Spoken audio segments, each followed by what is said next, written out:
వలపు వాకిళ్ళు 7వ భాగం. 6వ భాగంలో జరిగిన సంఘటనతో విసుగు పొందిన అమ్మాయిలు అబ్బాయిలు అంతా ఊటీ వెకేట్ చేసి మైసూర్కి పయనమై వెళ్ళిపోతారు. కథ కొనసాగుతుంది. సుమారు 2:30 గంటల తర్వాత మైసూర్ చేరుకుంది వ్యాను. వ్యాన్ డ్రైవర్ ఒక మంచి హోటల్కి తీసుకెళ్ళాడు.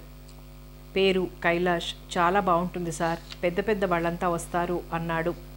నిజంగానే చాలా బాగుంది. బోర్డింగు లాడ్జింగు ఉన్న చక్కటి పాష్ హోటల్. ఇదివరకు లాగే వరుసగా 5 గదులు బుక్ చేశాడు నందకుమార్. అంతేకాక బయట వాళ్ళకు అనుమానం రాకుండా ఉన్న 3 రోజులు ఒకే జంటలు గదుల్లో గడపాలని, చీట్లు వేసే పద్ధతికి స్వస్తి చెప్పాలని, లేకపోతే కొత్త సమస్యలు ఎదురవుతాయని అన్నాడు. అంటే మిగతా 3 రోజులు కూడా హారతి, సురేంద్ర, మేనక, జయసింహ, శిరీష, నిరంజన్ గదుల్లో గడపాలని, మందాకిని, నందు మాత్రం సపరేట్గా ఎవరి గదుల్లో వాళ్ళు ఉండాలని చెప్పాడు. అందరూ ఆనందంగా ఆమోదించారు. తమకిష్టమైన అమ్మాయిలతో మరో 3 రోజులు గడపబోతున్నామని అనుకుంటే అబ్బాయిల ముఖాలు వికసించాయి ఆనందంతో. గత రాత్రి అనుభవాలను నెమరువేసుకుంటూ మళ్ళీ రాత్రి ఎప్పుడొస్తుందా అని అబ్బాయిలు ఉవ్విళ్ళూరసాగారు. కానీ అమ్మాయిల ప్రవర్తన అందుకు భిన్నంగా ఉంది. ఏ భావాలను వ్యక్తం చేయకుండా నిర్లిప్తంగా ఉండిపోయారు. అప్పటికి సమయం 11 గంటలు కావస్తుంది. సరే, ఎలాగూ భోజనం టైం అవుతోంది కనుక ఏకంగా భోజనాలు చేసి సైట్ సీయింగ్కి బయలుదేద్దాం అన్నాడు నందు. అలాగే చేద్దాం. ఇంతకీ ఇక్కడ మనం చూడాలనుకున్నవేమిటి అన్నాడు నిరంజన్. మహారాజా ప్యాలెసు, కాలేజీ, లైబ్రరీ, గార్డెన్స్ పగలంతా మళ్ళీ ఒకసారి చూసి సాయంత్రానికల్లా తిరిగి వచ్చేద్దాం.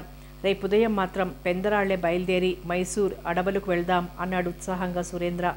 అంతా గదులకు తాళాలు వేసి డైనింగ్ సెక్షన్కి వచ్చారు. భోజనాలు పూర్తి చేసుకుని ఊళ్ళోకి బయలుదేరారు. ఇక్కడకు వచ్చిన గుర్తుగా నేను ఒక మైసూర్ సిల్క్ చీర కొనుక్కోవాలి అంది మేనక. నేను కూడా అంది శిరీష. ఊరంతా తిరిగి చూడాలనుకున్న ప్రదేశాలన్నీ తనివితీరా చూసి కొద్దిపాటి షాపింగ్ చేసి సాయంత్రానికల్లా తిరిగి హోటల్కి చేరుకున్నారు. స్టార్ హోటల్ కావడంతో చాలామంది విదేశీయులు కూడా అక్కడ విడిది చేశారు.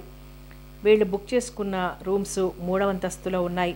రాత్రి 9 గంటల ప్రాంతంలో జంటలుగా ఎవరి గదుల్లోకి వాళ్ళు వెళ్ళిపోయారు. అంత క్రితం రోజుల్లా పిడియపడలేదు. అంతా టైంకి ఒక సర్వసాధారణ విషయంలాగా ఎవరికి వాళ్ళు ప్రవర్తించసాగారు. అందరూ ఎవరి గదుల్లోకి వాళ్ళు వెళ్ళిపోగానే నందు కూడా ఒంటరిగా తన గదిలోకి వచ్చాడు. మళ్ళీ అంతలోనే ఏదో హఠాత్తుగా స్ఫురించినట్లు గబగబా మందాకిని గదిలోకి వచ్చాడు. అప్పటికి మందాకిని ఇంకా తన గది తలుపులు లోపల గడియ వేసుకోలేదు. ఓరవాకిలిగా తెరిచే ఉంచింది. నందు చొరవగా తలుపు తెరుచుకొని గదిలోకి వచ్చాడు. కిటికీకున్న సిల్క్ కర్టెన్స్ పక్కకు తొలగిస్తూ బయటికి చూస్తున్న మందాకిని ఆ తలుపు శబ్దానికి తల తిప్పి చూసింది. Sorry, am I disturbing you అన్నాడు నొచ్చుకుంటున్నట్లుగా. నో, తల విదిలించింది. ఏం చేస్తున్నారు? ఏం చేయటం లేదు. ఇలా ఎత్తు మీద నుంచి చూస్తే నగరం దీపాలతో చాలా అందంగా కనిపిస్తోంది అంది. ఇంకా టైం 9 కూడా కాలేదు. అప్పుడే ఏం నిద్ర పడుతుంది? సరదాగా మీతో కబురు చెప్పి వెళ్దామని వచ్చాను అన్నాడు. తను కూడా మందాకిని నిల్చున్న కిటికీ దగ్గరకు వచ్చి బయటికి చూస్తూ. మందాకిని చిన్నగా నవ్వి పరదాలు మరింత పూర్తిగా పక్కకు జరిపింది. విశాలంగా పెద్దగా ఉన్న ఆ డబుల్ రూమ్లో విండో కిటికీ దగ్గర నిల్చుని ఇద్దరూ కొంచెంసేపు బయటికి చూస్తూ ఉండిపోయారు. ఎత్తు మీద నిల్చుని చూడటంతో తోరణాల్లా వెలుగుతున్న నియాన్ లైట్ల వెలుగులో నగరం చాలా వరకు అందంగా కనిపిస్తోంది. ఏదో ఆలోచిస్తున్నట్లు ఎటో చూస్తూ నిశ్శబ్దంగా ఉన్న మందాకిని గమనిస్తూ అన్నాడు నందకుమార్. ఏమిటి అంత ఆలోచన? మందాకిని తల ఎత్తి కుడి చేతి చూపుడు చేతిని దూరంగా చూపించింది. అటు చూసిన నందకుమార్ కళ్ళు విశాలమయ్యాయి.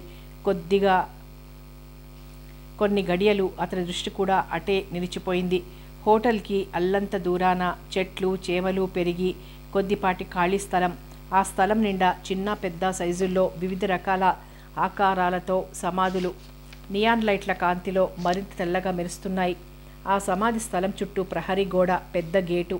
అటు పక్కగా అక్కడక్కడ తెల్లటి అంచుల్లా గుండ్రటి లైట్లు. ఆమె ఒక్కసారిగా అంత దీర్ఘాలోచనకి ఎందుకు వెళ్ళిందో అర్థమైనట్లు చిన్నగా తల పంకించాడు నందకుమార్.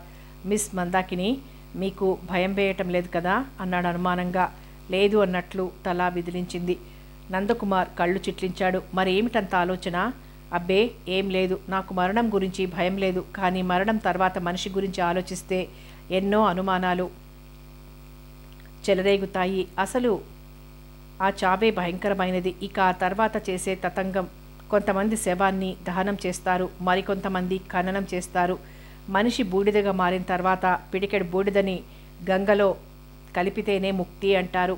మరి కొంతమందికి అది తప్పు. పాతిపెట్టాలన్నది వాళ్ళ సాంప్రదాయం. మన మధ్య ఉన్న మనిషి కొన్ని అడుగుల లోతున మట్టి కింద పాతిపెట్టడం అంటే నాకెంత ఆవేదన కలుగుతుందో. శవాలని రోజుల తరబడి అలా పాచిపోయేలా చేసి పురుగులకి ఆహారం చేసేందుకు మాత్రం ఏం సమంజసం అంది అశాంతిగా. నందకుమార్ వేదాంతిలా అన్నాడు. బూడిద చేసిన పాతిపెట్టిన ఉద్దేశం ఒక్కటే, శరీరాన్ని పంచభూతాల్లో విలీనం చేయటం. ఎంత ప్రేమున్నా శవాన్ని ఎవరూ ఇంట్లో పెట్టుకోరు. అయితే వాళ్ళ ఆచారం ప్రకారం భూమికి అప్పగిస్తారు కావచ్చు నిట్టూర్చింది మందాకిని. అది సరే, ఇంతగా అడుగుతున్నారు. ఆ ఈడియట్స్ అక్కడ ఉన్నారని మీరు భయపడటం లేదు కదా అన్నాడు. అనటంలోనే ఒక రకమైన ఉత్సుకత. అతని గొంతులో లీలగా ఏదో ఆశ. పోనీ మీకు తోడుగా ఈ రాత్రికి నన్ను మీ గదిలోనే జతగా పడుకోమంటారా అని అడుగుతుందన్న భావన. అతని మనసు అర్థమైందన్నట్లు మందాకిని చిన్నగా నవ్వింది. అబ్బే, అందులో అంత భయపడాల్సిందేముంది? మనమందరం ఏదో ఒకరోజు అక్కడికి వెళ్ళవలసిన వాళ్ళమే. అయినా ఇప్పుడు సిటీస్లో ఇళ్ల మధ్యనే ఇలాంటి బరియల్ గ్రౌండ్స్ ఎక్కడ పడితే అక్కడ ఉంటున్నాయి. అదీగాక నేను ఇలాంటి ఫిలాసఫీకి సంబంధించిన పుస్తకాలు, ఎగ్జారిస్ట్ నవలలు చాలా చదివాను. నందకుమార్ హఠాత్తుగా ఏదో స్ఫురించినట్లు ఉత్సాహంగా ఆమె కేసు చూశాడు. పుస్తకాలంటే నాకు జ్ఞాపకం వస్తుంది. మీరు రాసిన ద ఫార్ ఎలీనా చదివారా అని అడిగాడు. మందాకిని తల అడ్డంగా ఒప్పింది. లేదు. ఏమిటా పుస్తకం అంది ఆసక్తిగా. చాలా గొప్ప పుస్తకం. ఆర్కిటిక్ ప్రాంతంలో పెట్రోల్ కోసం డ్రిగ్స్ వేసి డ్రిల్లింగ్ చేస్తున్న అమెరికన్ సైంటిస్టులకి మంచులో ఒక చిన్న మాంసం ముక్క కనిపిస్తుంది. అంతటి హిమఖండంలో ఆ మాంసం ముక్క ఎలా వచ్చింది, అది మనిషిదా లేక ఏదైనా జంతువుదా అని పరీక్ష కోసం ఒక డాక్టర్ దగ్గరికి తీసుకువెళ్తారు. డాక్టర్ పరీక్ష చేసి అదొక మనిషి తాలూకు మాంసం ముక్క అని చెప్తాడు. దాంతో అక్కడ ఒక మనిషి తాలూకు శరీరం ఏదైనా దొరకొచ్చన్న అభిప్రాయంతో మంచులో మరికొంచెం తవ్వుతారు. అలా తవ్వి తీసిన మనిషి శవం 2000 సంవత్సరాల క్రిందటిదని గుర్తిస్తారు. అది ఒక రోమన్ సోల్జర్ శవం. ఒకప్పటి రోమన్ చక్రవర్తి సీజర్ కాలం నాటి సోల్జర్దని, సోల్జర్ శరీరం సముద్రపు అలలలో కొట్టుకొచ్చి ఆర్కిటిక్ ప్రాంతం చేరిందని తెలుసుకుంటారు. మంచులో కప్పబడిపోయి ఉండటం చేత శవం చెడిపోలేదు. డాక్టర్లు ప్రయోగాలు చేసి తిరిగి ఆ శవానికి జీవం తెప్పిస్తారు. అయితే ఆ సోల్జర్కి 2000 సంవత్సరాల క్రిందటి విషయాలే గుర్తుకొస్తాయి. అప్పటి స్పృహే అతనికి కలుగుతుంది. చదువుతుంటే నవల చాలా బాగుంటుంది. నాకు సడన్గా ఈ పుస్తకం ఎందుకు జ్ఞాపకం వచ్చిందంటే, మీరు శవాలని కాల్చి బూడిద చేయడం అంటూ చర్చించారు కదా, దాంతో ఈ పుస్తకం ద ఫార్ ఎరీనా నా మనసులో కదిలింది అన్నాడు ఉద్వేగంగా. ఆ తర్వాత ఇద్దరి సంభాషణ కాసేపు పుస్తకాల మీదకి, సినిమాల మీదకి, రాజకీయాల మీదకు మళ్ళింది. అంతలో ఉన్నట్లుండి నందకుమార్ అడిగాడు. అది సరే మిస్ మందాకిని, నేను విషయం అడుగుతాను, మీరేమనుకోరు కదా అన్నాడు. మందాకిని 2 క్షణాలు ఆలోచించి ఏమీ అనుకోను, అడగండి అంది. నందకుమార్ తలెత్తి కొంచెంసేపు రెప్పవేయకుండా ఆమె కేసు చూసి అన్నాడు. నా గురించి మీ అభిప్రాయం ఏమిటి? సూటిగా వచ్చిన ప్రశ్నకి మందాకిని ఉలిక్కి పడింది. తన తడబాటుని కప్పిపుచ్చుకుంటూ అదేమిటి ఒక్కసారి అలా అడిగేశారు అంది. నందు చిన్నగా మృదువుగా నవ్వాడు. ఒక్కసారి ఏముంది, చాలా రోజులుగా, అంటే మనిద్దరం లైబ్రరీలో తరచూ కలుసుకుంటున్న రోజుల నుంచి ఈ ప్రశ్న ఎన్నోసార్లు అడగాలనుకున్నాను. ఇప్పుడు అవకాశం వచ్చింది.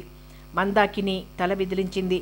ఏదైనా ఒక విషయం గురించి కానీ, ఒక వ్యక్తిని గురించి కానీ అభిప్రాయం తెలుసుకోవాలంటే ఎవరినైనా ప్రముఖుల్ని అడిగితే బాగుంటుంది. ఎందుకంటే ఆ అభిప్రాయానికి అప్పుడే విలువ ఉంటుంది అంది. అఫ్కోర్స్ మీరు చెప్పింది కొంతవరకు నిజమే, కానీ నా మీద ప్రముఖుల అభిప్రాయాలు తెలుసుకోవాలని లేదు. అటువంటి గొప్ప వాళ్లతో నాకు పరిచయాలు కూడా లేవు. నా గురించి ఒక స్నేహితురాలిగా మీ అభిప్రాయం తెలుసుకోవాలనుకుంటున్నాను. విద్యావతి, సంస్కారవతి అయిన ఒక ఆడపిల్ల అభిప్రాయం నా మీద ఎలా ఉంటుందో తెలుసుకోవాలన్నదే నా ఆకాంక్ష. నా మీద మీ అభిప్రాయం కావాలి, అది ఎలాంటిదైనా పర్వాలేదు అన్నాడు కుతూహలం చూపుతూ. మందాకిని నవ్వింది. మీకు ఇష్టం లేకపోతే చెప్పొద్దు అన్నాడు అంతలోనే. ఇందులో ఇష్టం లేకపోవటానికి ఏముంది? నాకు తెలుసున్నంతవరకు మీకు మంచి సంస్కారం ఉంది. ఏదైనా నిదానంగా ఆలోచించి నిర్ణయం తీసుకుంటారు, తొందరపడరు. ముఖ్యంగా స్త్రీల పట్ల గౌరవం ఉంది. ఆడపిల్లల్ని చులకనగా చూడరు. వాళ్ళ అభిప్రాయాలకి మాటకి విలువిస్తారు. ఆ గుణం మీలో నాకు చాలా నచ్చింది. మిమ్మల్ని పెళ్లి చేసుకోబోయే అమ్మాయి ఎవరైనా కానియండి, ఆ అమ్మాయి జీవితంలో సుఖపడుతుంది అంది. థ్యాంక్స్ అన్నాడు నందకుమార్. కేవలం పొగడ్తలా కాక ఆమె మాటల్లోని నిజాయితీ అతడికి ఎనలేని సంతోషాన్ని కలిగించింది. ఆ అదృష్టవంతురాలు మీరే ఎందుకు కాకూడదని అందామనుకుని ఆగిపోయాడు. అతని పెదాల మీద సన్నని నవ్వుదొంతరలు కదులుతున్నాయి. అది గమనించిన మందాకిని ఎందుకు నవ్వుతున్నారు అంది. ఆమె ముఖంలో ఆశ్చర్యం కనిపిస్తోంది. అతను సర్దుకున్నాడు. అబ్బే ఏం లేదు, నా మీద మీ అభిప్రాయం చెప్పాను, కానీ మీ గురించి నా అభిప్రాయం అడగలేదేమో అని. మందాకిని అందంగా సిగ్గుపడింది. లీలగా అతని మనసు అర్థమవుతోంది. తలదించుకొని చిలుక పలికినట్లు, నేను అడగకపోతే ఏం, మీ అభిప్రాయం చెప్పకూడదా అంది. ఎందుకు చెప్పకూడదు, మరి చెప్పండి అన్నట్లు చూసింది. నందకుమార్ స్థిమితపడుతున్నట్లు అన్నాడు. మీరు నా మీద ఎలాంటి అభిప్రాయం చెప్పారో సరిగ్గా అదే అభిప్రాయం నాకు కూడా మీ మీద ఉంది. నిదానం, ముందు చూపు, ఒద్దిక ఉన్న మీలాంటి అమ్మాయిని చేసుకున్న ఏ అబ్బాయి అయినా సుఖపడతాడు అన్నాడు. మందాకిని చెంపలు మళ్ళీ ఎర్రబడ్డాయి. విడమర్చి చెప్పకపోయినా అతని మనసు తెలుస్తోంది.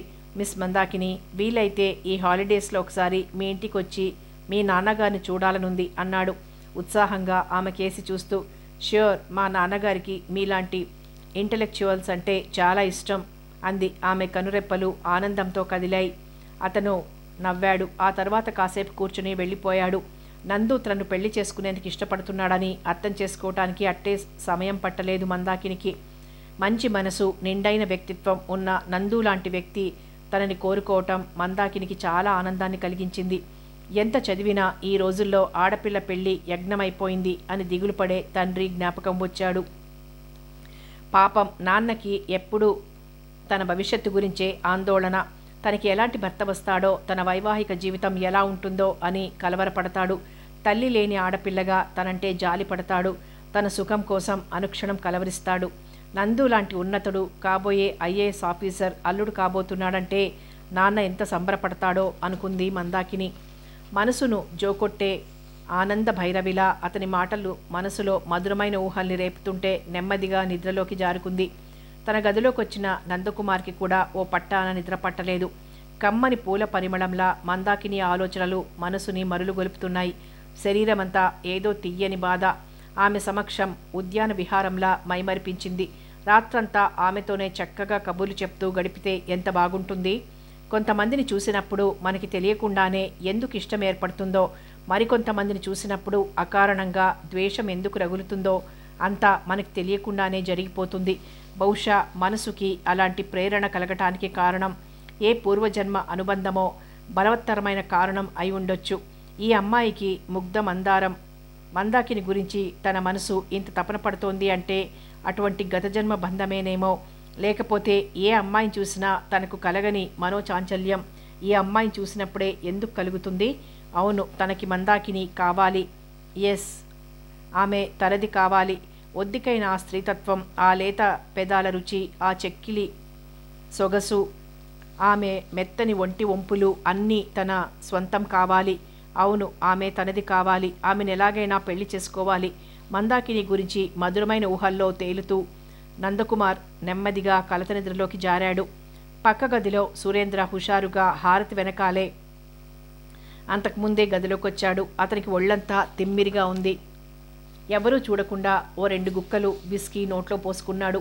వాసన రాకుండా కిళ్ళీ వేసుకున్నాడు. అతని హుషారును గమనించిన హారతి ముఖంలోకి సీరియస్నెస్ని తెచ్చిపెట్టుకుంటూ, మిస్టర్ సురేంద్ర, ఇవాళ మనిద్దరం దూరంగా పడుకుందాం అంది తన దగ్గరకు వస్తున్న సురేంద్రని చూస్తూ.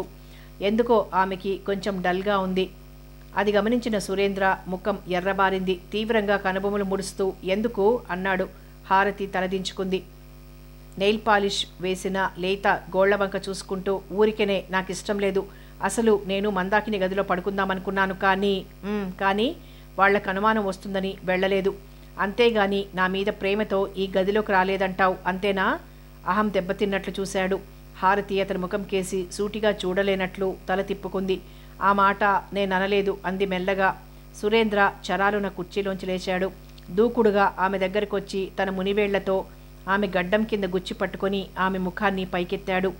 వర్షించటానికి సిద్ధంగా ఉన్న మేఘంలా ఉన్నాయి ఆమె కళ్ళు. ఆ కళ్ళలోకి గుచ్చి చూస్తూ ఏదో వెతుకుతున్నట్లు అన్నాడు. హారతి, సూటిగా నా ముఖం కేసు చూసి చెప్పు, నేనంటే ఇష్టం ఉందా లేదా? హారతి తత్తరపడింది. అది కాదు, మరింకేది? చూడు హారతి, అలాంటి సమాధానాలు నాకొద్దు. ఒక ప్రశ్న అడుగుతాను, సూటిగా జవాబు చెప్పు. నేనంటే ఇష్టం ఉందా? ఉంటే ఏ విషయంలోనూ అభ్యంతరం ఉండటానికి వీల్లేదు. నేనంటే ఇష్టం లేదంటావా? చెప్పు. చెప్పేదేముంది? మందాకిని గదిలోకి వెళ్ళి పడుకో. హారతి గబాలున తలెత్తింది. ఆమె కళ్ళ నిండా ఆందోళన. ఒక రాత్రి అతనితో గడిపి అతడంటే ఇష్టం లేదు అనగలదా? అనలేదు. అలాగని అతనంటే ఇష్టం ఉందని చెప్పి మళ్ళీ ఇంకో రాత్రి గడపగలదా?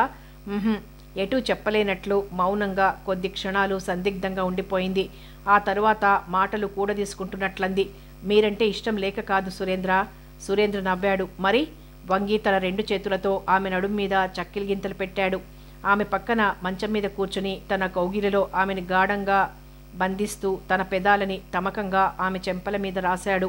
అనవసరపు భయాలు పెట్టుకొని అందమైన రాత్రిని రసాభాస చెయ్యకు. ఆమె చెవి దగ్గర గుసగుసలాడాడు. ఆమె స్పర్శ అతడికి స్వర్గాన్ని చూపిస్తోంది. హారతి ఒళ్ళు మెత్తగా రబ్బరులా తాకుతుంటే అతనికి ఒళ్ళంతా మైకం కమ్ముకున్నట్లు హాయిగా ఉంది. ఆమె కాదంటే బలవంతంగానైనా ఆ హాయిని అనుభవించటానికి సిద్ధంగా అతని మనసు తొందరపడుతోంది.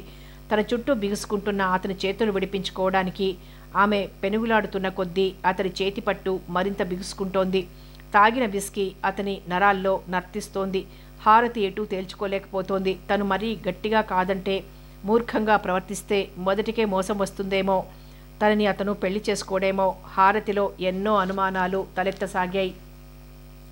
తన పొందు కోసం ఇంతగా తపన పడుతున్న వ్యక్తి, తనని ఇంతగా కోరుకుంటున్న మనిషి తనని మోసం చేస్తాడా? మళ్ళీ అంతలోనే ఆమె మనసు మెత్తబడుతుంది. బలమైన సురేంద్ర చేతులు తన చుట్టూ తమకంగా బిగుసుకుంటుంటే హారతి కాదనలేకపోయింది. తనలోనూ ఒక బలహీనత ప్రవేశించిందని, అది తన మనసును లోబర్చుకుందని ఆమెకి లీలగా అర్థమైంది. కానీ అతడి నోట్లోంచి వస్తున్న వాసనేమిటి? అదేదో వెగటనిపించింది ఆమెకు. ఇంతకు ముందు అలాంటి వాసనలు ఎక్కడా తగల్లేదు. అయినా తను అడగలేకపోయింది. బెడ్ పక్కన స్విచ్ మీద ఆమె చెయ్యి అప్రయత్నంగా పడింది. లైట్ ఆరిపోయింది. పక్క గదిలో ఉన్న మేనక, జయసింహ రజాయి నిండుగా కప్పుకున్నారు. Sweet nothings ఊసులాడుకుంటున్నారు. మేనకను తన వైపు తిప్పుకొని జయసింహ ఆమె ముఖంలో ముఖం పెట్టి, మేనక, చాలామంది అమ్మాయిలు పెళ్లి కాగానే అమ్మమ్మల్లా తయారవుతారు. కానీ నువ్వు మాత్రం పెళ్ళయ్యాక కూడా చక్కగా డాన్స్ ప్రోగ్రాంలు ఇద్దు గాని, ఇదే గ్లామర్ మెయింటైన్ చేద్దు గాని అన్నాడు. మేనక నవ్వింది. కొంతమంది కోతుల్లో ఉన్న ఆడపిల్లలు భరతనాట్యం చేయటం మొదలు పెడతారు. అటువంటి డ్యాన్స్ చూస్తే నాకు రోత పుడుతుంది. డ్యాన్సు అందంగా ఉన్నవాళ్ళు చేస్తేనే బాగుంటుంది. నీలాంటి అందమైన అమ్మాయిలు చాలా అందంగా చేస్తే ఇంకా బాగుంటుంది. అచ్చం స్వర్గంలో మేనక డ్యాన్స్ చేస్తున్నట్లుంటుంది అన్నాడు. తన చూపుడు వేలితో ఆమె చెక్కిలి మీద గుండ్రంగా రాస్తూ. కొమ్మ పట్టుకుని ఊపితే పూలు జలజల రానినట్లు మళ్ళీ మేనక మనోహరంగా నవ్వింది. జయసింహ అలుగుతున్నట్లు చూశాడు. మేనక, నవ్వటం కాదు, ప్రపంచమంతా మెచ్చుకునేలా నిన్ను పెద్ద డాన్సర్ని చేస్తాను. మేనక మునిపంట పెదాలు నొక్కి నవ్వు నాపుకుంది. డాన్స్ అంటే అంత ఇష్టం ఉన్నవాడివి నువ్వు కూడా నేర్చుకోవాల్సింది. నాకు డాన్స్ అంటే ఇష్టమే, కానీ చూడటం ఇష్టం. ఆ ఇష్టం కూడా మా మేనక చేస్తుంటేనే సుమా అన్నాడు ఊరిస్తున్నట్లు. అయ్యా, మీరు మా అమ్మకు బాగా నచ్చుతారు అంది మేనక. ఎందుకని? ఉత్సాహంగా చూశాడు. ఎందుకంటే మా అమ్మ కోరిక మీ కోరిక ఒకటే గనక. మా అమ్మకి నేనొక ప్రపంచ నర్తకగా పేరు ప్రఖ్యాతులు పొందాలని గొప్ప ఆశ. ఆ లిస్టులో నన్ను కూడా చేర్చుకోమను. జయసింహ ఆమె నడుం చుట్టూ చేతులు వేసి నొక్కాడు. అబ్బా అంది మేనక.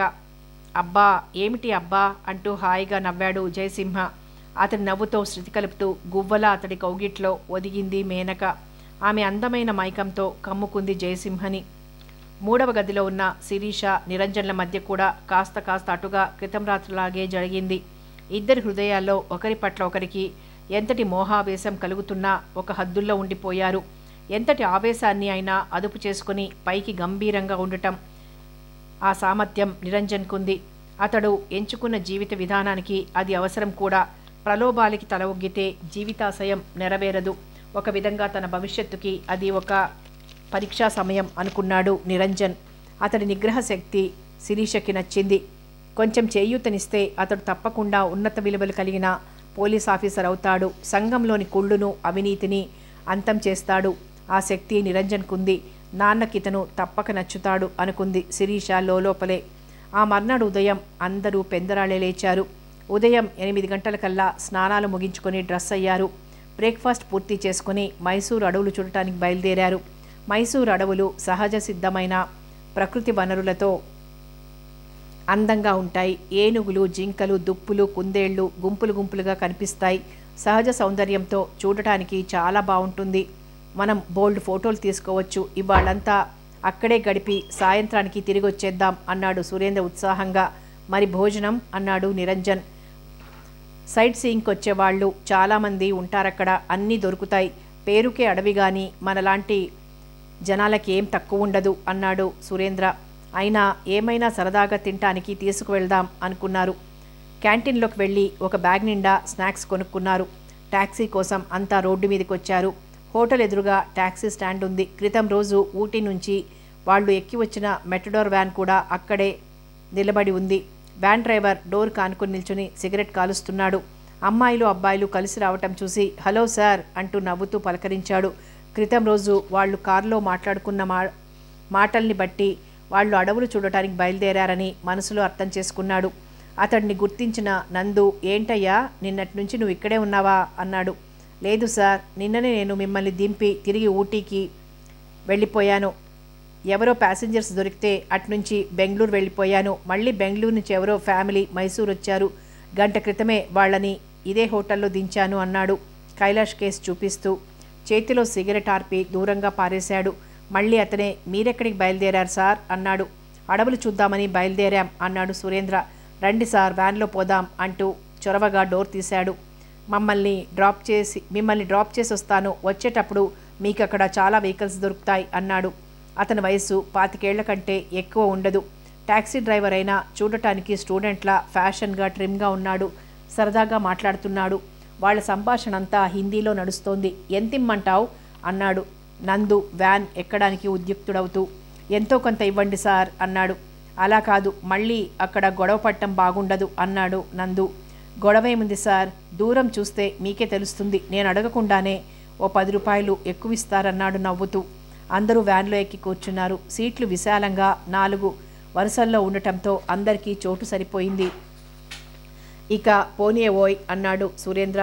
2 నిమిషాల్లో వచ్చేస్తాం సార్ అంటూ పక్కనే ఉన్న పెట్రోల్ బంక్లోకి వెళ్ళాడు.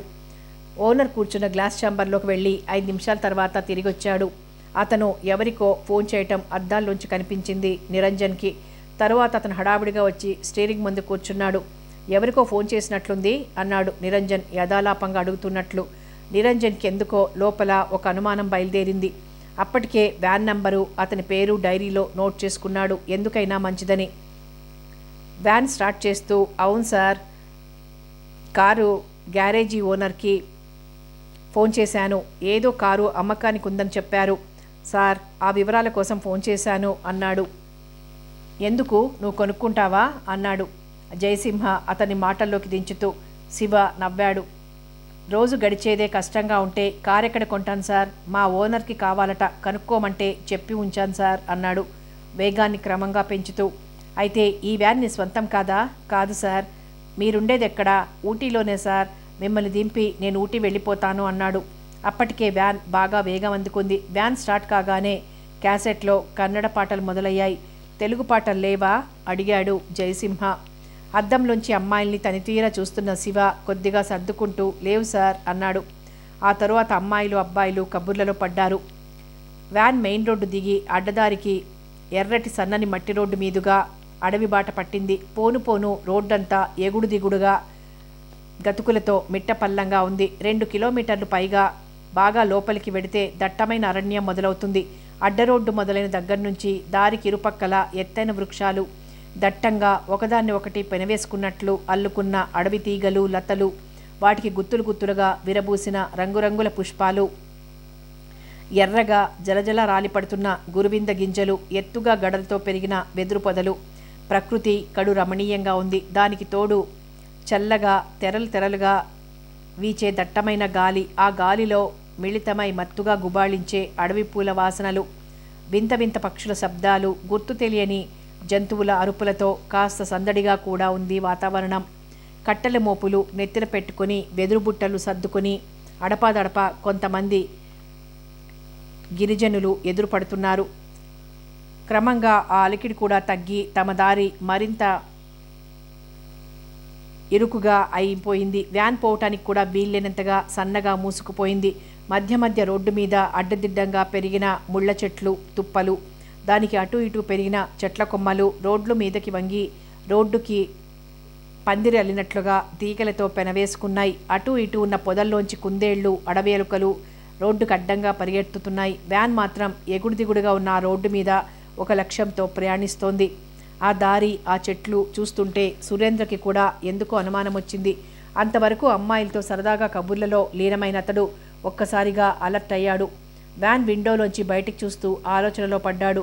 సుమారు 4-5 సంవత్సరాల క్రితం ఒక క్రికెట్ మ్యాచ్ ఉండి ట్రూప్తో బెంగళూరు వచ్చాడు. మ్యాచ్ అయిపోయాక సరదాగా అడవులు చూడటానికి గ్రూప్ అంతా మైసూర్ వచ్చారు. హంటింగ్ హాబీ ఉన్నవాళ్ళు తమ 2 తుపాకులు కూడా తెచ్చారు. అయితే అప్పుడు వాళ్లతో వచ్చిన దారి వేరుగా ఉంది. అది మొత్తం తారు రోడ్డు. పైగా ఆ రోడ్డంతా జనంతో రద్దీగా ఉంది.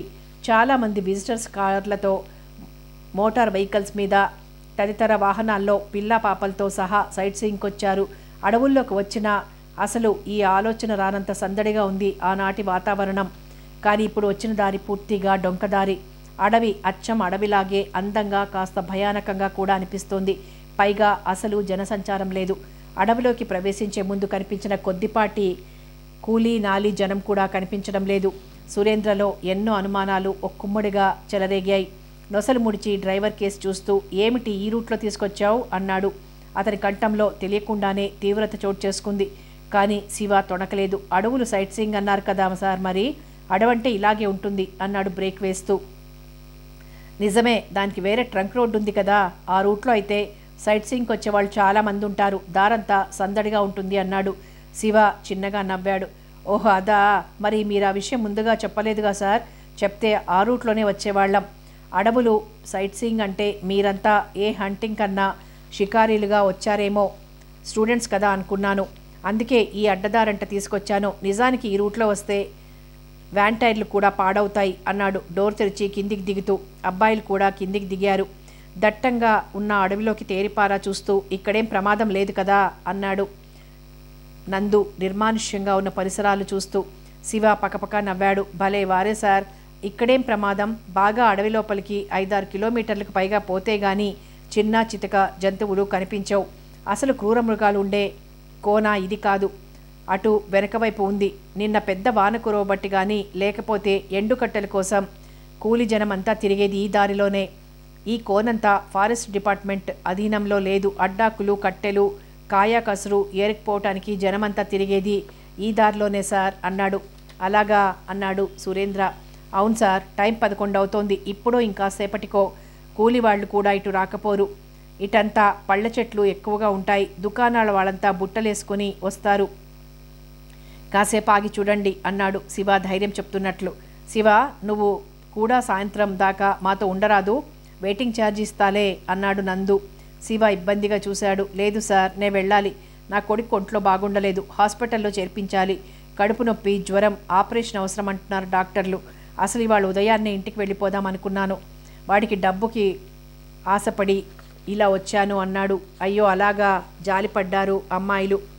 కానీ ఏమిటయ్యా శివ, ఎంత అడవులు సైట్ సీయింగ్ అయితే మాత్రం మరి ఇలాంటి ఇరుకు రోడ్డులో జనసంచారం లేని అడవిలోనా తెచ్చిపడేయటం?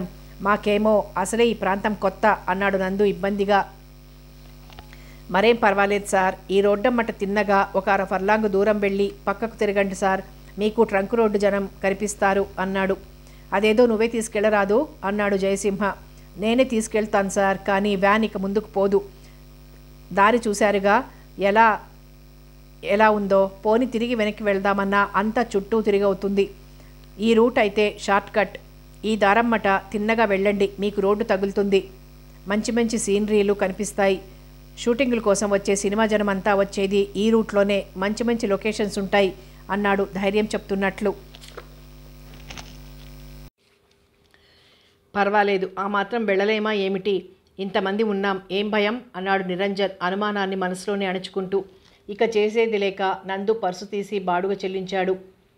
వ్యాన్ వెనక్కి తిరిగి వచ్చిన దారినే ఎర్రని దుమ్ము రేపుకుంటూ వెళ్ళిపోయింది. చెట్ల మధ్య నుంచి ఇరుకుగా ఉన్న ఆ కాలిబాట వెంట ముందుకు నడిచారు అమ్మాయిలు, అబ్బాయిలు. రంగురంగుల పూలు, విరగబూసిన తీగలు ఎక్కడ పడితే అక్కడ దట్టంగా అల్లుకుని నడుస్తుంటే దారికి అడ్డం పడుతున్నాయి. లోపలికి వెళ్తున్న కొద్దీ చెట్లు ఒకదాన్ని ఒకటి ఒరుసుకుంటూ నడక ముందుకు సాగనంత చిక్కగా ఉంది. అడవి నిర్మానుష్యంగా ఉండడంతో కించిత్తు భయంగా కూడా ఉంది. రకరకాల పక్షులు చెట్ల కొమ్మల్లో చేరి వింత వింత శబ్దాలు చేస్తున్నాయి. లోపల చెట్ల మధ్య నుంచి కోతులు కిచకిచమంటున్న ధ్వని, ఎక్కడో పాము బుస్సుమంటున్న అలికిడి, ఎండిన ఆకుల మీద కాలు పడినప్పుడల్లా పెళపెళ శబ్దం అవుతోంది. చిన్న చిన్న కుందేలు పిల్లలు, అడవి ఎలుకలు పొదల్లోంచి బయటికి వచ్చి అటు ఇటు పరిగెడుతున్నాయి. దూరంగా లేడి కూనలు చెట్ల మధ్య నుంచి చెంగున దూకుతున్నాయి. ఎత్తుగా ఉన్న చెట్లు గొడుగు పట్టినట్లున్నాయి. మత్తైన అడవి పూల పరిమళం ఏ కొండ కోనలోంచి జారాయో గాని ఆ అడవిలో ఒక సన్నని పాయల చల్లగా మంచు కరిగి నీళ్లు ప్రవహిస్తున్నాయి. ఇక్కడ చాలా బాగుంది, ఫోటోలు తీసుకుందాం అంది హారతి రంగురంగుల పూల తీగలు పందిరిలా అల్లుకున్న వైపు చూపిస్తూ. అవును, అక్కడ బాగుంది అంటూ కొంచెం దిగువగా లోయలో ఉన్న ఆ కోన వైపు కదిలారు అంతా. భుజం మీద కెమెరా సవరించుకుంటూ అడ్డంగా ఉన్న వెదురు పొదల్ని తప్పించుకుంటూ ముందుకు అడుగు వేయబోయాడు సురేంద్ర. సరిగ్గా అప్పుడు వినిపించింది దబ్బుమని ఓ పెద్ద చప్పుడు. ఆ శబ్దంతో పాటు చెట్ల కొమ్మను ఫెళఫెళమన్నాయి. వస్తాదుల్లాంటి 6 వ్యక్తులు చెట్ల కొమ్ముల మీద నుంచి కిందికి దూకారు. దోపిడీ దొంగలో, రౌడీలో మరెవరో తెలియదు, కానీ ఆ 6 చేతుల్లో పదునైన ఆయుధాలతో అబ్బాయిల మీదికి లంఘించారు. అనూహ్యమైన ఆ మెరుపు దాడికి కాస్త ముందు వెనకగా నడుస్తూ ఏమరపాటుగా ఉన్న ఆ 4 అబ్బాయిలు అదిరిపడ్డారు. అప్పటికే మరో 4 రౌడీలు ఆడపిల్లల వెంటపడి వేధించటం మొదలుపెట్టారు. ఆకలిగొన్న సింహాలు గర్జిస్తూ మేకల మీద పడినట్లు వస్తాదులు తమ మీద పడటానికి కారణాలు తెలియని అబ్బాయిలు కొద్ది క్షణాల సేపు బిత్తరపోతూ అయోమయం నుంచి తేరుకోలేకపోయారు. కానీ మరుక్షణం జరుగుతున్నదేమిటో గ్రహించారు. కానీ సాము చేస్తున్నట్లు చేతిలోని కర్రలు జడిపిస్తూ తమ మీదికొస్తున్న రౌడీలతో పోరాటానికి దిగారు. ఆ రౌడీ గుంపులో రింగ్ లీడర్లా ఆ పిల్లిగడ్డంగాడు ఉండటం అందరూ చూశారు. వాళ్ళందరి చేతుల్లో కర్రలున్నాయి. వాటితో పాటు పదునైన కత్తి, ఇనప రాడ్లు ఉండటం అబ్బాయిల్ని విభ్రాంతుల్ని చేసింది. వాళ్ళెవరైనా సినిమా షూటింగ్ వాళ్లేమో అని క్షణంసేపు అనుకున్నారు. కాకపోతే ప్రీ ప్లాన్డ్గా పోరాటానికి సిద్ధపడి వచ్చారా?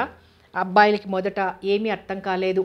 ఆశ్చర్యం నుంచి తేరుకొని ఆత్మరక్షణకి సిద్ధపడ్డారు. కానీ రౌడీలను ఎదుర్కోవటం వాళ్ళకి కష్టంగా ఉంది. ఎర్రటి కళ్లతో హుంకరిస్తూ ఆ పిల్లిగడ్డంగాడు చేతిలోని నైఫ్ గాల్లో గిరగిరా తిప్పి ఫట్మని జడిపిస్తూ సురేంద్రని కొట్టాడు. మెరుపులా వచ్చిన ఆ ఇనుప చైన్ సురేంద్ర శరీరాన్ని తాకితే జివ్వున రక్తం చింది ఉండేది. కానీ సరిగ్గా అదే క్షణంలో సురేంద్రకి వెనకపాటుగా ఉన్న నిరంజన్ ఒడుపుగా ఆ చైన్ పట్టుకుని 2 చేతులతో బలంగా ముందుకు గుంజాడు. మరుక్షణం ఆ పిల్లిగడ్డంగాడు దబ్బున తుళ్ళి కింద పడబోయి నిబాయించుకున్నాడు. అప్పటికే ఆ చైన్ నిరంజన్ చేతిలోకి వచ్చింది. అది గమనించిన మరో రౌడీ చేతిలో కర్రతో ఆవేశంగా ముందుకు దూకపోయాడు. కానీ సరిగ్గా అదే క్షణంలో సురేంద్ర గాల్లోకి జంప్ చేసినట్లు ఎగిరి చేతులతో చెట్టు కొమ్మను పట్టుకొని 2 కాళ్లతో ఫెడీమని ఆ రౌడీ ముఖం మీద తన్నాడు. అంతే, బలమైన బూటుకాలి దెబ్బ ముక్కు దూలాన్ని విరగ్గొట్టడంతో తల దిమ్మెక్కిపోయినట్లయింది ఆ రౌడీకి. కళ్ళు బయలు కమ్ముతుంటే గింగిరాలు తిరుగుతూ కింద పడ్డాడు. బొటబొట ముక్కులోంచి రక్తం స్రవించసాగింది. కింద పడ్డ వాడి నోటి నుంచి అమ్మా అన్న పదం పూర్తిగా బయటికి రాకముందే సురేంద్ర మళ్లీ రెట్టించిన వేగంతో ఫెడీమని బూటుకాలితో వాడి కడుపులో మరో తాపు తన్నాడు. నిరంజన్ చేతిలోని ఇనప చైన్ని గాల్లో గిరగిరా తిప్పుతూ దూరంగా చెట్ల మధ్య అమ్మాయిలను వేధిస్తున్న రౌడీల వెంట పడ్డాడు.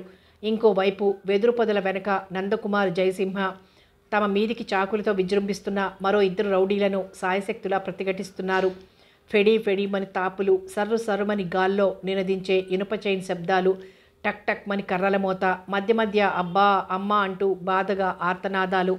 మరొక మూల ఆడపిల్లలు భయంతో పెడుతున్న కేకలు, దబదబ అటు నుంచి ఇటు, ఇటు నుంచి అటు పరుగులు, ఆ దూకుడుకు పెళుసుగా చెట్ల కొమ్మలు విరుగుతున్న శబ్దం, బూటుకాళ్ల కింద ఎండుటాకులు నలుగుతున్న చప్పుడు. ఇవి చాలదన్నట్లు పిల్లిగడ్డంగాడి నోటి నుంచి జారిపడ్డ సిగరెట్తో ఎండుటాకులు అంటుకొని మండసాగాయి. క్షణంలో భయంకర రణరంగంగా మారిపోయింది ఆ చల్లని వాతావరణం. దాదాపు 10 మందికి పైగా గుంపుగా మెరుపుదాడి చేశారు. ముఖ్యంగా అబ్బాయిల మీదకి తూకిన 6 రౌడీలు కసరత్తు చేసిన బాడీలతో ప్రొఫెషనల్ కిల్లర్స్లా భయంకరంగా ఉన్నారు. 1 గంట సేపు కల్లుపాకల్లో కూర్చుని తీరికగా సీసాల మీద సీసాలు పట్టించి కక్కా ముక్క నమలటంలో దయ్యపు శక్తి ఆవహించినట్లు పిచ్చి ఆవేశంతో ఊగిపోతూ పోరాడుతున్నారు వాళ్ళు. వాళ్ళ కళ్ళు కాగడాల్లా ఎర్రగా జ్వలిస్తున్నాయి. వీళ్లు కాక మిగతా వాళ్ళు కూడా భయంకరంగానే ఉన్నారు. భయంతో దూరంగా చెట్టచాటుకు పరిగెత్తిన ఆడపిల్లల వెంటబడి వేధించటం మొదలుపెట్టారు వాళ్ళు. ఆ పోరాటంలో దెబ్బలు తగులుతున్నాయి. కష్టం మీద ఓర్చుకుంటున్నారు. అంతలో అనూహ్యంగా మరో దుర్ఘటన జరిగిపోయింది. చేతిలో ఉన్న దుడ్డుకర్రని 2 చేతులతో పట్టుకొని నల్లగా నిగనిగలాడుతూ బట్టతలతో వస్తాదులా ఉన్న ఓ రౌడీ దబ్బుమని జయసింహ తల మీద మోదాడు. బలమైన ఆ దెబ్బ జయసింహ మాడుని తగిలి ఉంటే మరుక్షణం అతని తల 2 చెక్కలై ఉండేది. కానీ ప్రమాదాన్ని గుర్తించిన జయసింహ వంగి మెరుపులా తలని పక్కకు విసిరాడు. మరుక్షణం ఆ కర్రపోటు అతని వీపు మీద వచ్చి తాకింది. మృత్యువు కళ్ల ముందు కనిపించినప్పుడు వినిపించేలాంటి ఒక వెర్రి కేక గాలిలో ప్రతిధ్వనించింది. బాధగా 2 చేతులతో వీపును తుడుచుకుంటూ నిలువున నేల కూలిపోయాడు జయసింహ. దూరంగా చెట్లచాటు నుంచి అమ్మాయిలు పెడుతున్న పరుగులు, హృదయ విదారకమైన వాళ్ళ ఆర్తనాదాలు, రౌడీలతో వాళ్ల ప్రతిఘటన అంతా అబ్బాయిలకి తెలుస్తూనే ఉంది. అయినా వాళ్ళని ఆదుకోలేని నిస్సహాయ స్థితిలో తమ మీదికి లంఘిస్తున్న రౌడీలను ఎదుర్కోవడంలోనే అలసిపోతున్నారు. అబ్బాయిలకు అది ఊహించని పోరాటం. నిజానికి ఆ పోరాటానికి వాళ్ళు శారీరకంగా కానీ మానసికంగా కానీ సిద్ధపడి లేరు. పైగా వాళ్ల చేతుల్లో ఆయుధాలు లేవు.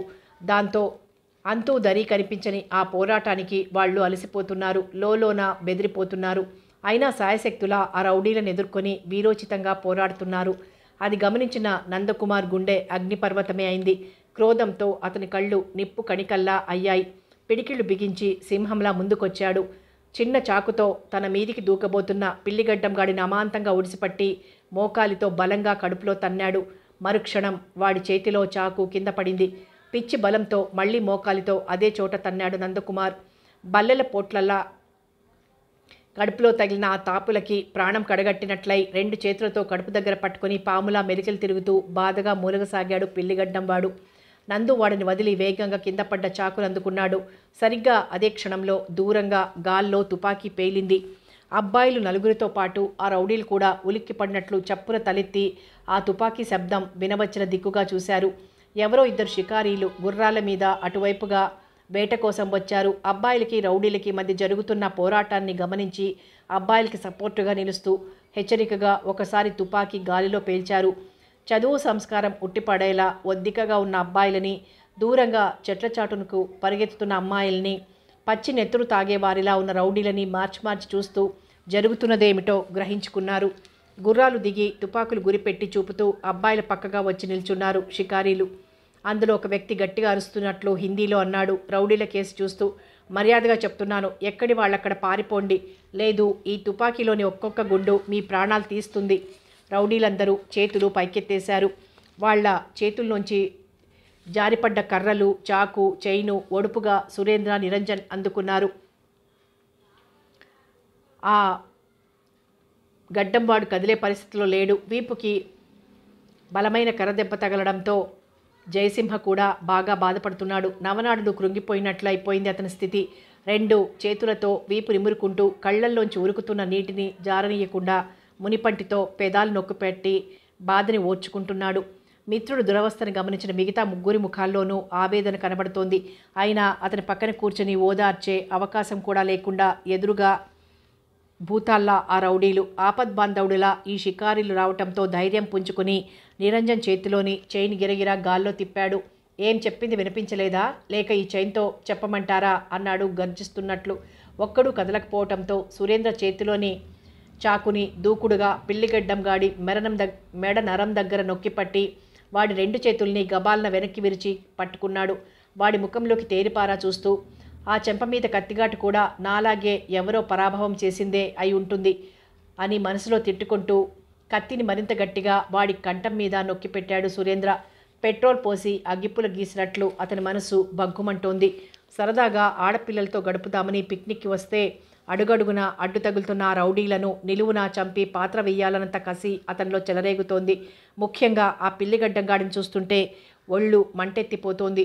ఆ క్రోధంతోనే చాకుని పిల్లిగడ్డంగాడి మెడనరం మీద మరింత గట్టిగా అదిమి పెట్టాడు. నిరంజన్ కసిగా చేతిలోని చైన్ గాల్లో జళిపిస్తూ రౌడీలని అటకాయిస్తున్నాడు. అయినా ఆ రౌడీలు బెదిరినట్లు కనిపించడం లేదు. అది గమనించిన షికారీలు 2 తమ చేతుల్లో ఉన్న తుపాకుల్ని రౌడీలకి గురిపెట్టి మరింత అలర్ట్గా పట్టుకొని హెచ్చరికగా అన్నారు. మర్యాదగా చెప్తున్నాం, వెంటనే పారిపోండి, లేదు కొద్ది సెకండ్లలో మా తుపాకీ గుండ్లు మీకు సమాధానం చెప్తాయి. ఎర్రని కళ్లతో ఆ నలుగురు రౌడీలు ఒకరి ముఖాలు ఒకరు చూసుకున్నారు. ఒక షికారి గాలిలోకి తుపాకీ పేల్చాడు. ఢామ్మన్న మోతకు చెట్ల మీద పిట్టలు కలకలం చేస్తూ ఎగిరిపోయాయి. పిల్లిగడ్డంగాడు తన మెడనరం మీద ఒరుసుకుంటున్న కత్తి ఒత్తిడిని ఓర్చుకుంటూ కళ్లతోనే అనుచరులకు సైగ చేశాడు. రౌడీలు చేతులు పైకెత్తి వెనక్కి అడుగులు వేస్తూ 10 గజాలు నడిచి అక్కడి నుంచి పరుగు లంకించుకున్నారు. దూరంగా చెట్ల చాటున దాచిన మోటార్ బైక్లు బయటికి తీసి క్షణంలో మాయమయ్యారు. అమ్మాయిల్ని వెంబడించి వేధిస్తున్న రౌడీలు కూడా అదృశ్యమయ్యారు. క్షణానికి మోటార్ బైక్లు గాలిలో జర్రుమన శబ్దం దూరమై క్రమంగా నిశ్శబ్దం ఏర్పడింది. మెరుపులు మెరిసినట్లు హఠాత్తుగా ఎలా వచ్చారో అలాగే మాయమయ్యారు. అబ్బాయిలు నలుగురు గుండెల నిండా గాలి పీల్చుకుంటూ ఆపద్బాంధవుల్లా తమని ఆదుకున్న షికారులకేసి కృతజ్ఞత నిండిన కళ్లతో చూశారు. జయసింహ లేవాలని ప్రయత్నం చేసి ఆ శరీరం సహకరించక తిరిగి కూలబడిపోయాడు. నందు, సురేంద్ర, నిరంజన్ గబగబా షికారుల దగ్గరికి వెళ్ళి కృతజ్ఞతలు తెలుపుకున్నారు. ఇది కొంచెం ప్రమాదకరమైన అడవి ప్రాంతం, క్రూర జంతువులు తిరుగుతూ ఉంటాయి.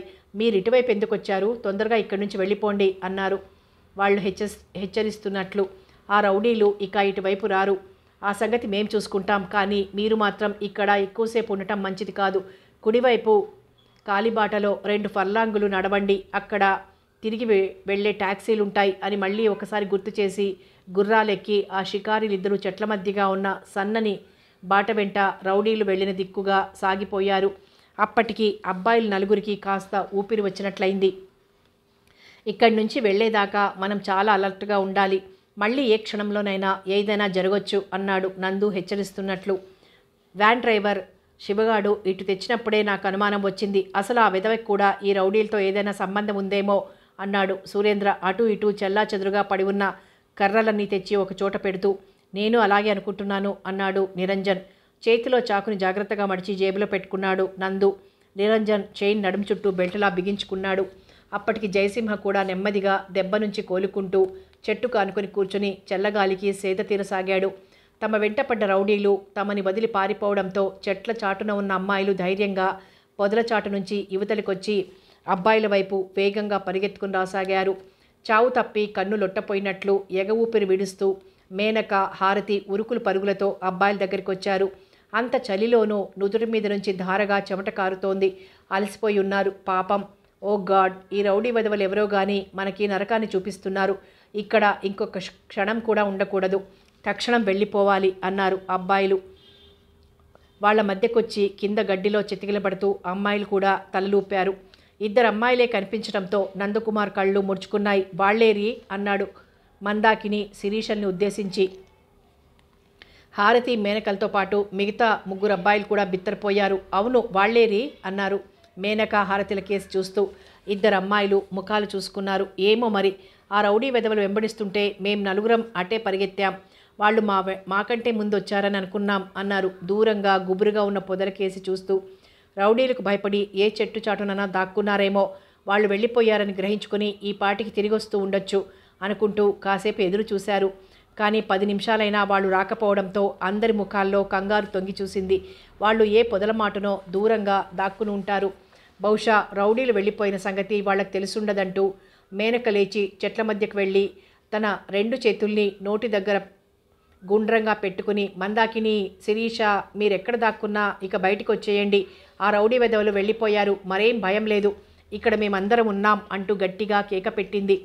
అంతా ఆతృతగా కళ్ళింత చేసుకొని ఆ ఇద్దరి రాక కోసం నిరీక్షిస్తూ ఉండిపోయారు. కానీ వాళ్ళు రాలేదు. ఈసారి సురేంద్ర మరికొంచెం ముందుకి చెట్ల మధ్యకు వెళ్ళి నోటి చుట్టూ చేతిని పెట్టుకొని, మిస్ మందాకిని, శిరీష, భయం లేదు, ఆ రౌడీ వెధవలు పారిపోయారు, మన దగ్గర ఆయుధాలు కూడా ఉన్నాయి, ఇంకేం భయం లేదు, ఎక్కడ దాక్కున్నా బయటకు వచ్చేయండి ప్లీజ్, కమ్ బ్యాక్ సూన్ అని గట్టిగా అరుస్తున్నట్లు మరీ పిలిచాడు. కేక మీద కేక వేశారు. నందకుమార్, సురేంద్ర, మేనక, హారతి ఒకరి తర్వాత ఒకరుగా కొద్ది క్షణాలు ఎదురు చూశారు. కానీ వాళ్ల జాడలేదు. వీళ్ల కేకలు, పిలుపులు ఆ అడవిలో మారుమోగాయి. కానీ ఫలితం శూన్యం. క్షణాలు గడుస్తున్న కొద్దీ అందరి గుండెల్లో రైళ్లు పరిగెత్తసాగాయి. కళ్ళు వెడల్పు చేసుకుని చెవులు రిక్కించుకొని ఆతృత, ఆందోళనలతో అరచేతులు గుండెల మీద పెట్టుకొని ఒకరి ముఖాలు ఒకరు చూసుకున్నారు. కొద్దిసేపు ఎటూ పాలుపోని పరిస్థితి ఏర్పడింది. వాళ్ళు భయంతో ఏ చెట్టు చాటునో దాక్కున్నప్పుడు ఫెయింట్ అయి పడిపోయి ఉండొచ్చు, లేదు బాగా దూరంగా పారిపోయి ఉంటే గనక మన కేక వినిపించకపోవచ్చు అన్నాడు నందకుమార్ ఆలోచనగా. దాంతో అంతా తలోవైపు పరుగులు పెడుతూ పొదల వెనక చెట్టచాటుగా గాలించసాగారు. ఎవరికి వాళ్ళు కలియబెతుకుతూ నోటి దగ్గర చేతులు పెట్టుకొని మందాకిని, శిరీష అంటూ మరీ మరీ పిలవసాగారు. అయినా ప్రయోజనం లేకపోయింది. చూస్తూ ఉండగానే ఓ గంట గడిచిపోయింది, కానీ వాళ్ల జాడలేదు. రౌడీలు తరుముతుంటే భయంతో అడవి లోపలికి పరిగెత్తి బహుశా దారి తప్పారేమో అన్నాడు నిరంజన్. కావచ్చు, రౌడీలు వెళ్ళిపోయి గంట దాటుతున్నా వీళ్ళు తిరిగి రాలేదంటే బహుశా అలాంటిదేదో జరిగుండాలి అన్నాడు సురేంద్ర. జయసింహ నెమ్మదిగా లేచి నిల్చోటానికి ప్రయత్నం చేశాడు. ఎలా ఉంది అన్నాడు నందు మిత్రుడు భుజం మీద చెయ్యి వేసి ఆదరంగా నిమురుతూ. పర్వాలేదు, దెబ్బ బలంగా తగలటంతో ఓర్చుకోలేకపోయాను అన్నాడు జయసింహ నవ్వటానికి ప్రయత్నిస్తూ. నిరంజన్ జయసింహ వెనకగా నిల్చొని అతని షర్టు బనియన్ పైకెత్తి వీపు తడిమి చూశాడు. నిలువున వీపు మీద వాతల్లా తేలి ఎర్రగా కమిలినట్లు తట్లు తేలాయి. వెన్నెముక దగ్గర తగలడంతో జయసింహకు బాధను ఓర్చుకోవడం కష్టమైంది. దెబ్బ బలమైంది అయినా పెద్ద గాయం అవటం కానీ నెత్తురు చిందటం కానీ జరగలేదు. అది సరే, కానీ వీళ్ళిద్దరూ ఏమైపోయినట్లు అన్నాడు నందు ఆందోళనగా. అనుమానం, పరిగెత్తడంలో అడవిలో ఎటో దారి తప్పి ఉంటారనే అన్నాడు నిరంజన్. కావచ్చు, అంతకంటే వేరే జరగటానికి అవకాశం లేదు అన్నాడు సురేంద్ర. మరైతే ఇప్పుడేమిటి చేయటం అంది మేనక. వాళ్ళని వెతుకుతూ అడవంతా గాలించడమే అన్నాడు నందు. ఇంత పెద్ద అడవిలో ఎంతని గాలిస్తాం, పైగా వాళ్ళు మనల్ని వెతుక్కుంటూ ఇక్కడికి వస్తారేమో అన్నాడు సురేంద్ర. అది పాయింటే అన్నాడు నిరంజన్. ఇక్కడ అట్టేసేపు ఉండడం మంచిది కాదని షికారీలు కూడా మరీ మరీ చెప్పారు. ముందు ఏదో ఒకటి చెయ్యాలి అన్నాడు జయసింహ. నిజమే, కానీ వాళ్ళిద్దరూ రాకుండా మనం ఎలా వెళ్ళగలం? మందాకిని, శిరీష కనిపించేదాకా మనం ఇక్కడ ఉండక తప్పదు. ఏదో ఆయుధాలున్నాయి గనక కొంత పర్వాలేదు. అయినా మనం ప్రతి ఒక్కరం జాగ్రత్తగా ఉండాలి అన్నాడు నందు. ఇంతకీ వీళ్ళిద్దరూ చిన్నపిల్లలు కారు, కాస్త దారి తప్పినా తిరిగి ఆ మాత్రం రాలేరా అన్నాడు సాలోచనగా నిరంజన్. అంటే వాళ్ళిద్దరూ దారి తప్పలేదని నీ అభిప్రాయమా? ఏమో, నాకైతే అలాగే అనిపిస్తోంది. శిరీష కరాటే నేర్చుకుంది, ఎంత రౌడీ వెదవనైనా పల్టీ కొట్టించగలదు. మందాకిని తెలివైన అమ్మాయి, ఎలాంటి పరిస్థితుల్లోంచైనా సులువుగా తప్పించుకోగలదు. కాబట్టి కాస్త ఆలస్యమైనా వాళ్ళు క్షేమంగా తిరిగొస్తారని నా నమ్మకం. కానీ మనం కూడా వాళ్ల కోసం వెతకటం ధర్మం అన్నాడు నందు. అవును, వాళ్ళు రాకుండా వెనుతిరిగి ఎలా వెళ్తాం? మరి ఇది ఎంత ప్రమాద స్థలమైనా వాళ్ళు వచ్చేదాకా వేచి ఉండక తప్పదు అన్నాడు సురేంద్ర. కాసేపు తర్జన భర్జనల మీదట నందు అన్నాడు, ఓ పని చేద్దాం. జయ ఎలాగో దెబ్బ తగిలి కాస్త ఫ్రీగా కదల్లేని పరిస్థితిలో ఉన్నాడు కనుక జయతో పాటు మనలో ఇంకొకరు ఇక్కడ ఉందాం. ఆడపిల్లలిద్దరు కూడా ఇక్కడే ఉంటారు. మిగతా ఇద్దరు అడవిలోకి వెళ్ళి వాళ్ల కోసం గాలిస్తే సరిపోతుంది. వాళ్ళంతట వాళ్ళు వచ్చారా సరే, లేకపోతే వెతకటానికి వెళ్ళిన వాళ్ళకి కనిపించకపోరు అన్నాడు నందు. ఆ ప్రపోజల్ అందరికీ నచ్చింది.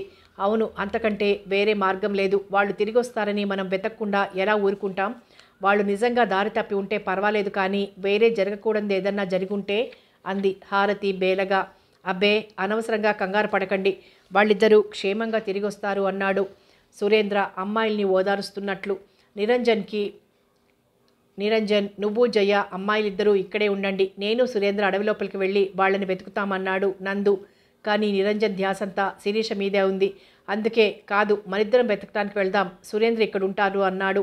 అతని ఆతృత అర్థం చేసుకున్న సురేంద్ర, సరే ఎవరైతేనేం వెళ్ళండి, కానీ జాగ్రత్త అన్నాడు హెచ్చరికగా. ఆ రౌడీ వెధవలు వచ్చినా రావచ్చు, లేదు క్రూర జంతువులు ఎదురవ్వచ్చు, మన జాగ్రత్తలో మనం ఉండటం మంచిది అనుకున్నారు అందరూ. నిరంజన్, నందు ఇద్దరూ చేతిలో చెరో కర్ర అందుకున్నారు. మిగతా కర్రలు రౌడీల దగ్గర నుంచి తీసుకున్న పిస్టల్ సురేంద్రకిచ్చి చాకు చైను తమ వెంట తీసుకున్నారు. సరే, మేం బయలుదేరుతాం, జాగ్రత్త అంటూ హెచ్చరించి నందు, నిరంజన్ అడవి లోపలికి బయలుదేరారు. జయసింహ, సురేంద్ర, హారతి, మేనక ఒక చెట్టు కిందకొచ్చి కూర్చున్నారు. అప్పటికి మధ్యాహ్నమైంది. చుట్టూ చెట్లు నిండి ఉండటంతో చల్లగా ఉంది. ఎండ పొడలేదు. ఎంతో ఆనందంగా గడపాలని వస్తే అంత రసాభాస అయింది. అందరి మనసులు మూలుగుతున్నట్లు నీరసపడిపోయాయి. జరిగిందేదో జరిగిపోయింది. ఆ ఇద్దరమ్మాయిలు కూడా వస్తే తీరిపోయేది, కానీ వాళ్ళేమైపోయారు అన్న ఆందోళన అందరిలోనూ అలజడి రేపుతోంది. పెళ్లికని బయలుదేరితే చావెదురైనట్లు ఏమిటి ఇలా జరిగింది, చిచి అనుకున్నారు. కత్తివేటుకు నెత్తురు లేనట్లు అందరి ముఖాలు వెలవెలబోతున్నాయి. నందు నిరంజన్ అడవిలోకి వెళ్ళి అరగంట దాటుతోంది.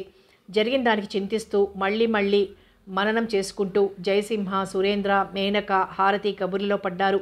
జయసింహ ఎంత మామూలుగా ఉండాలని ప్రయత్నిస్తున్నా వీపు మీద కర్రదెబ్బలు బాధిస్తున్నాయి. నరాలు కలుక్కుమంటున్నట్లు మధ్య మధ్య అబ్బా అని మూలుగుతున్నాడు. దూరంగా ఉన్న కలబంద మొక్కల్ని చూస్తూ మేనక, మిస్టర్ జయసింహ, ఇలాంటి గాయాలకి కలబంద బెరడు చాలా మంచిది అంటారు.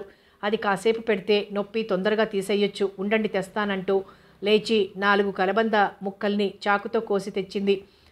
ఎందుకు అనవసరపు శ్రమ, హోటల్ గదికి వెళ్ళాక ఏదో ఒకటి చేద్దాం అన్నాడు జయ సిగ్గుపడుతున్నట్లు. శ్రమేముంది, మీకు పాపం అంత పెద్ద దెబ్బ తగిలితే హోటల్ గదికి వెళ్ళేదాకా జాప్యం చేయడం ఎందుకు, ఇది మంచి హెర్బల్ వైద్యం అంది మేనక. జయ బాధతో మూలుగుతుంటే ఆమె కళ్ళ నిండా నీళ్లొస్తున్నాయి. మిస్టర్ జయ, ఇలా నా ఒళ్ళో పడుకోండి, కాసేపు ఆ గాయం మీద కలబంద వేద్దాం అన్నాడు సురేంద్ర. జయసింహ సురేంద్ర ఒళ్ళో పడుకొని ఏటవాలుగా పక్కకి ఒత్తిగిల్లాడు. సురేంద్ర అతని వీపు పైన చొక్కాని తొలగించాడు. మేనక జాగ్రత్తగా కలబంద గుజ్జుని మెల్లగా కమిలిన చోట అతని గాయాల మీద వేసింది. అంతవరకు భగభగమంటున్న ఆ గాయాల మీద చల్లని ఆ గుజ్జు పడగానే హాయిగా అనిపించింది. ఆమె స్పర్శ అంత బాధలోనూ సుఖమనిపించింది. మిస్టర్ జయ, మీరు కాసేపు అలాగే కదలకుండా పడుకోండి, పసరు గాయానికి పట్టుకుందంటే తొందరగా నొప్పి లాగేస్తుంది అంది మేనక.